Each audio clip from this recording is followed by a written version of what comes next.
In this example, we want to determine the power absorbed by the two 3 ohm resistors in this circuit, this one and this one. Let's take a look at this resistor first. Power is defined as the product of voltage and current. Now, determining the sign on power depends on the signs on the voltage and the current. If positive current is entering the positive voltage terminal, then the power is positive and the element is absorbing power. Notice that for resistors, power will always be absorbed. Since by Ohm's law, V is equal to I times R, and R is always positive, that means that if voltage is positive, then current will be positive, and if voltage is negative, then current will be negative. That means that power, the product of voltage and current, will always be a positive number for a resistor. Now let's take a look at this first 3 ohm resistor that's got a 6 volt voltage difference across it. We can use Ohm's law to determine the current I, and if this is going to be my positive voltage terminal, I have to define positive current as going this direction. So by Ohm's law, I is equal to V divided by R, which is 6 volts over 3 ohms, which is 2 amps. So the power absorbed by this resistor, P is equal to I times V, is 2 amps times 6 volts, which is 12 watts. That's a positive number. The resistor absorbs power.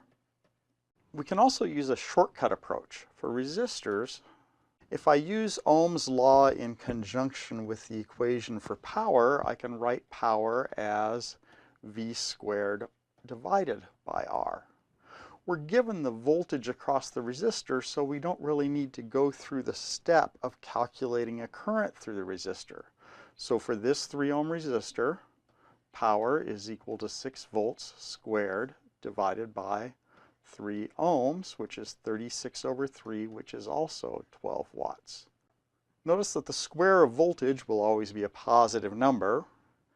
Resistance is always a positive number, so this formula here will also always give us a positive value for a resistor's power, so a resistor always absorbs power.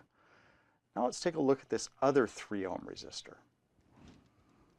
For this 3 ohm resistor, we're given that the current through that is 1 amp. If we want to use the equation for power that P is equal to I times V, we need the voltage drop across the resistor.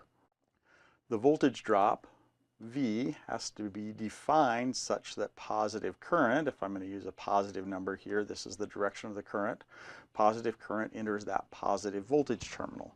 So V, according to Ohm's law, is I, which is 1 amp, times the resistance, which is 3 ohms, so that voltage is 3 volts.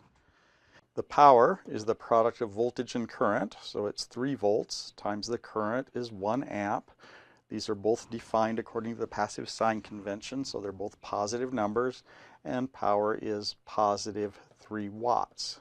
Since it's a positive number, this is absorbed. For this particular case, we can also use a shortcut. So for resistors, we can also write power as I squared times R. Since we're given the current, we can use this equation and we don't have to go through the step of solving for a voltage. So P is also equal to 1 amp squared times 3 ohms. 1 squared is 1 times 3 is 3 watts.